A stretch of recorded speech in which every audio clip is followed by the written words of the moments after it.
Hello everyone.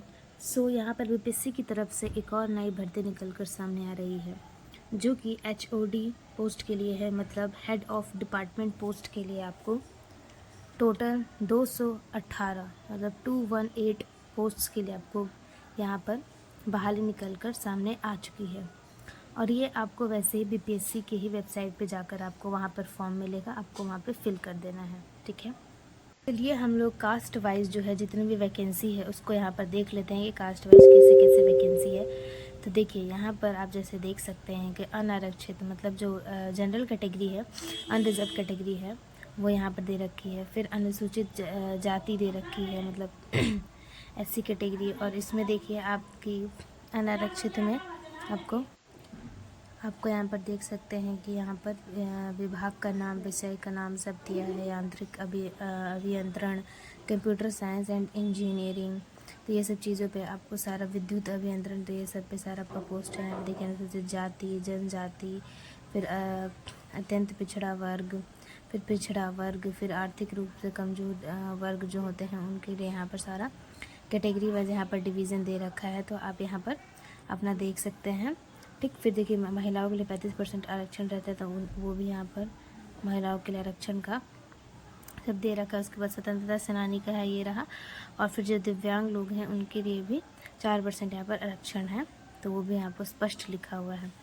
और आप यहाँ पे देख लीजिए, ये सारे पोस्ट हैं, यांत्रिक, विद्युत, ये सब, सैनिक अभियंत्रण, इलेक्ट्रॉनिक्स अभियंत्रण, वस्त्र अभियंत्रण, और इन सब में पोस्ट आप देख लीजिए टोटल कितने पोस्ट हैं। किसी में तो 43 है यहाँ पे, फिर किसी में 42 है। उसमें से देखिए इधर लिख रखा है जो ये लाइन बना के कि 13 पोस्ट लड़कियों के लिए रिजर्व है। तो यहाँ पे आप देख सकते हैं कि वस्त्र अभियंत्रण, फायर टेक्नोलॉजी, ऑटोमोबाइल अभियंत्रण, प्रिंटिंग टेक्नोलॉजी, जैसे कि प्रिंटिंग टेक्नोलॉजी में कोई भी मतलब यहाँ पे सिर्फ एक वैकेंसी है। ठीक है, तो वहाँ पे आप देख सकते हैं, बाकी किसी में नहीं है। तो ऐसे आप अपने हिसाब से जो भी आपकी एलिजिबिलिटी बनेगी जिस भी एडवर्टीज़मेंट के जिस भी पोस्ट के लिए, तो आप उस पर फॉर्म अप्लाई करेंगे।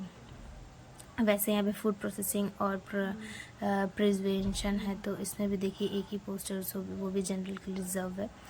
तो यहाँ पे आप देख सकते हैं, देखिए यहाँ पे कुल आ गया जनरल के लिए, देखिए 88 है यहाँ पे। फिर 218 टोटल पोस्ट हो गया, जिसमें से 60 पोस्ट जो है, 60 पोस्ट वो महिलाओं के लिए रिजर्व है। ठीक है, यहाँ पे कास्ट वाइज भी टोटल पोस्ट दे रखा है आपका। जनरल, बीसी, ईबीसी, जैसे बिहार में बीसी ईबीसी चलता है, फिर महिलाओं के लिए तो सब यहाँ पे आप देख लीजिए। यहाँ देखिए ऊपर में फिर लेके जाके आपको दिखा देती हूँ कौन कौन सा कास्ट है, फिर उस हिसाब से नीचे आपको टोटल वैकेंसी दिख रही होगी। ये हो गया। उसके बाद आप वेतनमान देखिए, वेतनमान आप देख सकते हैं, सबसे बढ़िया वेतन है यहाँ पे 13 लेवल की वेतनमान 13A1, मतलब 1,31,400 रुपये आपका प्रवेश वेतन होगा। समझ सकते हैं, आपका प्रवेश वेतन ही सिर्फ इतना होएगा, तो आप फिर सोच सकते हैं कितना। बट वही है, आपको यहाँ पर डिग्री जो है वो बहुत ही कम लोगों के पास, मतलब ये जो पीएचडी आपको ये सब, और फिर एक्सपीरियंस भी मांगा गया है यहाँ पे। जैसे कि जो यांत्रिक अभियंत्रण पोस्ट है उसके लिए पीएचडी इन मैकेनिकल इंजीनियरिंग और फर्स्ट क्लास बैचलर्स और मास्टर्स लेवल इन मैकेनिकल इंजीनियरिंग मांगा गया है। और अनुभव भी मांगा गया है। देखिए मिनिमम 12 साल का आपका एक्सपीरियंस होना चाहिए टीचिंग और रिसर्च इंडस्ट्री में, जिसमें से 2 साल जो है shall be post PhD experience minimum at the level of lecturer. तो ये आपको जो है एक्सपीरियंस भी इसमें मांगा जा रहा है कि आपने पढ़ाया होगा। ठीक है, तो और फिर पीएचडी, सारे कोर्सेज में पीएचडी मांग रहा है कि पीएचडी इन, जैसे कंप्यूटर साइंस का अगर जो पोस्ट है पीएचडी इन कंप्यूटर साइंस मांग रहा है, वो भी फर्स्ट क्लास के साथ। ठीक है, and first class at bachelors और masters level in computer science. ठीक है, तो ये यहाँ पे आपको मांग रहा है, और प्लस आप देख लिए हैं आपने कि एक्सपीरियंस भी आपसे वहाँ पे मांगा जा रहा है। ऐसे सारे पोस्ट का यहाँ दे रखा है, आप मैंने टिक कर दे रहा, आप एक बार स्क्रीनशॉट लेके आप देख लेंगे कि आप किस किस में एलिजिबल हैं। ठीक है, जैसे कि सिविल इंजीनियरिंग पीएचडी में होना, पीएचडी सिविल इंजीनियरिंग में होना चाहिए। तो ये सारी चीज़ें हैं यहाँ पर आप एक बार ध्यान से देख लेंगे, और सारी चीज़ें यहाँ पर बताई गई हैं, सब चीज़ें हैं, सब चीज़ें हिंदी में इंग्लिश में दोनों में लिखा गया है। तो आपको कोई भी दिक्कत नहीं होगा, आपको जो लैंग्वेज सूटेबल लग रहा है आप एक बार देख सकते हैं। चलिए तो मैं फिर अब जो भी इम्पोर्टेंट यहाँ पे चीज़ें हैं मैं उसको यहाँ पर देखती हूँ। ठीक है, इंजीनियरिंग और जो भी प्रौद्योगिकी विषय है उसके लिए डिस्टेंस मोड या ओपन यूनिवर्सिटी से अगर आपको डिग्री मिली है या डिप्लोमा तो वो मान्य नहीं होगा। क्या वो मान्य नहीं होगा? ठीक है, तो आप ये ध्यान रखिएगा। और यूजीसी आईसीटी से मान्यता प्राप्त संस्थानों से ही अगर मानविकी विज्ञान विषय के लिए डिस्टेंस मोड या यूनिवर्सिटी से डिग्री प्राप्त है या डिप्लोमा है तो वो मान्य होगा। उसके अलावा आपका ओपन से अगर आपने किया है तो वो मान्य नहीं होएगा।